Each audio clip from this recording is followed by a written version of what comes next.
on a redit, nous, que si on était d'accord avec les décisions sanitaires qui étaient prises, il fallait beaucoup plus de dialogue au niveau des entreprises, des lieux de travail, notamment sur la mise en place du pass sanitaire. Sur ce sujet-là, il y a eu échange de vues, dialogue, de la même manière sur la question économique. Nous, ce qu'on a mis en avant, c'est que si la reprise économique est là, et elle est là en partie, elle cache aussi beaucoup de disparités. Et qu'il fallait, sur un certain nombre de sujets, des politiques très déterminées. Et on a mis en avant notamment les jeunes, avec cette garantie jeune que nous revendiquons. On a mis en avant la situation des chômeurs de longue durée, qui sont de plus en plus nombreux malheureusement. Et on a mis en avant la question des compétences. Parce qu'on voit bien que dans un certain nombre de secteurs, au-delà d'ailleurs de la difficulté de recrutement, dans un certain nombre de secteurs, parce qu'il y aura des modifications d'appareils productifs, notamment liées aux nouvelles technologies ou à la transition écologique, eh bien, le sujet des compétences va devenir prioritaire. On a demandé que dans le plan de relance et dans le plan d'investissement à venir, il y ait des moyens supplémentaires qui soient mis sur la formation des salariés et sur les compétences. On a demandé qu'il y ait des mesures jeunes beaucoup plus affirmées et qu'il y ait des mesures spécifiques sur les chômeurs de longue durée. Sur ces sujets-là, évidemment, il n'y a pas d'annonce. On verra à la fin de la concertation. Nous sommes les premiers à être reçus, donc on verra ce que dira le Premier ministre à l'issue de ces 3 jours ou après. On a évidemment dit notre désaccord sur la réforme de l'assurance chômage, qui demeure, et personne n'en est surpris. Tout simplement parce qu'on trouve cette réforme injuste et parce que le niveau du chômage n'est pas revenu, contrairement à ce qu'on dit, à ce qu'il était en février 2020. Ensuite, on a été interrogé sur la question des retraites. La CFDT a été très claire.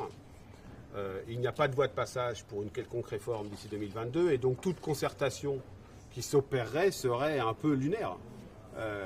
Ils vous en ont parlé, le Premier ministre vous a parlé de la réforme des retraites. Le Premier ministre nous a demandé, il ne nous a pas parlé d'une réforme des retraites. Très clairement, il nous a demandé, sur le sujet des retraites, qu'est-ce que vous en pensez d'une concertation. Donc ils vont remettre ça sur le tapis. Non, j'en sais rien. Mais ce qu'on a dit, on verra à la fin, ce qu'on a dit, c'est que pour la CFDT, il n'y avait pas de concertation à avoir sur le sujet des retraites, puisqu'il n'y avait pas de voie de passage avant 2022 sur une quelconque réforme. Donc il ne fallait pas, au-delà d'un désaccord de fond, on ne va pas se mettre à discuter avec un gouvernement pour nourrir le programme d'un candidat. Ça n'a pas de sens. Donc on l'a redit. Le Premier ministre a pris note et on verra ce qu'il en sortira. Donc la CFDT ne participera pas à une concertation si elle est ouverte? Non, parce qu'elle n'a pas lieu d'être. On peut traiter un certain nombre de sujets qui ne sont pas liés aux retraites, qui sont très importants, comme par exemple l'emploi des seniors. On a redit qu'on était préoccupé là-dessus. Mais traiter du sujet des retraites alors qu'il n'y a pas de voie de passage pour faire une réforme d'ici 2022, c'est avec un gouvernement qui ne sera pas le même après 2022, enfin en tout cas on n'en sait rien, ça n'a pas de sens. Donc on a redit qu'on ne voulait pas s'engager dans ce type de concertation. Et sur l'augmentation massive des salaires, ce qui sera dans la mobilisation notamment le 5 octobre, auquel la CFDT ne participe pas, il me semble, est-ce que cette question de l'augmentation massive des salaires a été mise sur la table? La CFDT a dit très clairement que sur la question de la difficulté de recrutement, il y avait plusieurs éléments. Le premier, c'était les salaires, qu'on demandait au gouvernement, on a demandé au Premier ministre, de faire pression sur les branches patronales pour que, notamment lorsqu'elles bénéficient d'aide, et c'est le cas de beaucoup de ces branches-là, il y a une pression sur elles pour qu'elles ouvrent des négociations salariales dans les branches. C'est le cas notamment, pour un exemple, dans les hôtels, cafés, restaurants. On sait que ces secteurs ont bénéficié de beaucoup d'aides et qu'il est normal aujourd'hui que les entreprises ouvrent des négociations et la branche ouvre des négociations salariales pour revaloriser les salaires. On a mis en avant la question des conditions de travail en termes d'attractivité de ces métiers.